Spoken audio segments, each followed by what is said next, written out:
चलिए आज एक ऐसे कानून की बात करते हैं जो बना तो था 1833 में, लेकिन जिसकी अहमियत आज भी कम नहीं हुई है।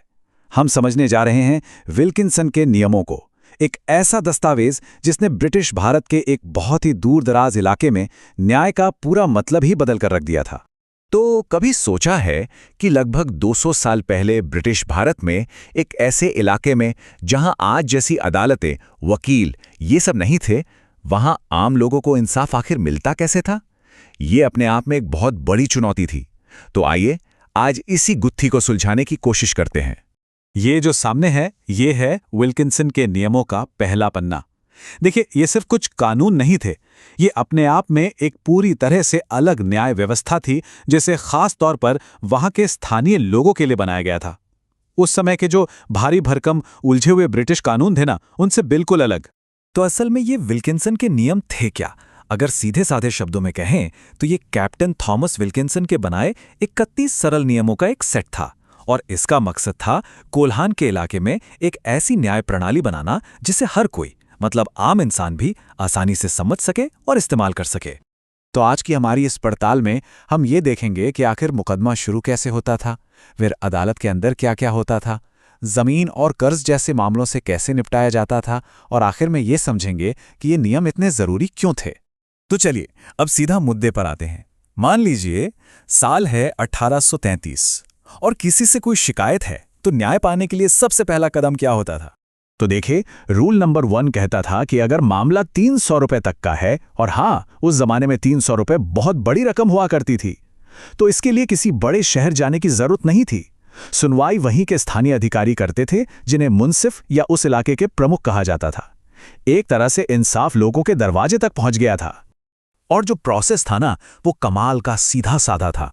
बस एक स्टैम्प पेपर पर अपनी शिकायत लिखनी होती थी, जिसे वाद पत्र कहते थे। फिर अदालत दूसरे पक्ष को एक नोटिस यानी समन भेजती और उन्हें आकर जवाब देना होता था। कोई लंबी चौड़ी कागजी कार्रवाई नहीं, सब कुछ एकदम साफ और टू द पॉइंट।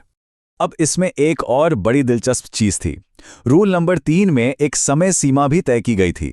मतलब अगर मामला अचल संपत्ति का है और उससे 12 साल से ज्यादा हो गए हैं, तो उस पर मुकदमा नहीं हो सकता था। यह इसलिए था ताकि पुराने मामले बार बार ना उठें और कानून में एक तरह की स्थिरता बनी रहे। ठीक है, तो केस फाइल हो गया। अब चलिए अदालत के दरवाजे के अंदर चलते हैं और देखते हैं कि वहां कार्रवाई असल में आगे बढ़ती कैसे थी। इस हायरार्की में देखें तो सिस्टम बहुत साफ था। सबसे निचले लेवल पर थे मुंसिफ, जो स्थानीय मामले सुनते थे। उनके ऊपर थे एजेंट, जो एक तरह से सुपरवाइजर का काम करते थे। और सबसे ऊपर आखिरी फैसला लेने का अधिकार गवर्नर जनरल के पास था। और अब आते हैं इस सिस्टम की शायद सबसे क्रांतिकारी बात पर, जो रूल नंबर 12 में है। यहां साफ लिखा था कि सारी कार्रवाई अंग्रेजी में नहीं, बल्कि हिंदुस्तानी और बंगाली में दर्ज होगी। जरा सोचिए, ये कितना बड़ा बदलाव था। इसका मतलब था कि अब आम आदमी भी समझ सकता था कि अदालत में उसके बारे में क्या लिखा और कहा जा रहा है। अच्छा, गवाहों की बात करें तो उनके लिए भी नियम एकदम साफ थे। उन्हें स्थानीय भाषा में ही शपथ लेकर गवाही देनी होती थी, और अदालत की बात को कोई हल्के में नहीं ले सकता था। अगर कोई गवाह आने से मना कर देता, तो अदालत के पास उसकी संपत्ति तक जब्त करने का अधिकार था। देखिए, किसी भी कानून का असली टेस्ट तो तब होता है जब वो जमीन और पैसे जैसे पेचीदा मामलों को सुलझाता है। तो आइए देखते हैं कि विल्किंसन के नियम इन चुनौतियों का सामना कैसे करते थे। ये जो लाइन है ना, रूल नंबर 27 से, ये समझिए कि इन सारे कानूनों का दिल है, उसकी आत्मा है। इसका सीधा सीधा मकसद था आदिवासी जमींदारों को धोखेबाजों और झूठे, परेशान करने वाले मुकदमों से बचाना। पूरी कोशिश ये थी कि जमीन किसी भी हालत में स्थानीय लोगों के हाथ से न जाए। और हाँ, एक और कमाल की बात, विल्किंसन के नियमों ने पारंपरिक पंचायत सिस्टम को भी अपने में शामिल कर लिया था। रूल 20 और 21 के हिसाब से एजेंट कुछ मामलों को, खास तौर पर गांव के बीच सीमा विवाद जैसे उलझे हुए मामलों को, पंचायत को सौंप सकता था, और पंचायत का फैसला मानना सबके लिए जरूरी होता था। ये स्थानीय ज्ञान और परंपरा का सम्मान था। और जहां तक कर्ज के मामलों की बात है, तो सच में ये सिस्टम अपने वक्त से बहुत आगे था। नियम 18 के तहत अगर कोई अपना कर्ज नहीं चुका पाता था, तो उसे राहत दी जा सकती थी। मतलब छोटे मोटे कर्ज के लिए किसी को हमेशा हमेशा के लिए जेल में नहीं डाल सकते थे। ये उस जमाने के हिसाब से एक बहुत ही मानवीय सोच थी। तो चलिए अब प्रोसेस के आखिर में पहुंचते हैं। जब फैसला आ जाता था तो क्या वो आखिरी होता था, या अगर कोई उससे खुश नहीं है तो क्या उसके पास कोई और रास्ता भी था?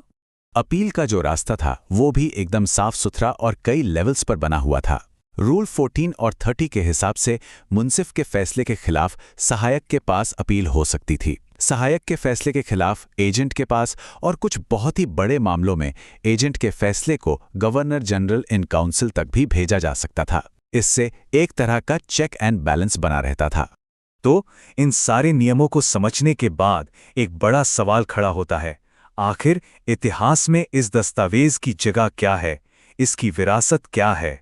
अगर एक नज़र में देखें तो विल्किंसन के नियमों ने एक सरल और आसान सिस्टम बनाया। इसने पंचायत जैसी स्थानीय परंपराओं को सम्मान दिया, स्थानीय भाषाओं को अपनाया और कमज़ोर लोगों को शोषण से बचाने की कोशिश की। यह हमें दिखाता है कि अंग्रेजी हुकूमत हमेशा सिर्फ कठोर कानून ही नहीं थोपती थी, बल्कि कभी-कभी स्थानीय ज़रूरतों को समझने की कोशिश भी करती थी। और हम इस पड़ताल को यहीं एक सवाल के साथ छोड़ते हैं।